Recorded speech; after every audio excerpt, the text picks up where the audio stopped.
Stihovi pjesama domaćih i regionalnih muzičara nisu uvijek onakvi kakvim ih doživljavamo na prvo slušanje.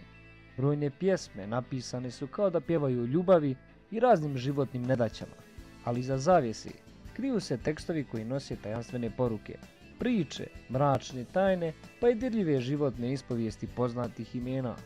U rock'n'rollu nas autori tako često ostavljaju bez daha svojim stihovima, a ponekad nas tjeraju i da se zapitamo šta je u stvari pjesnik htio da kaže.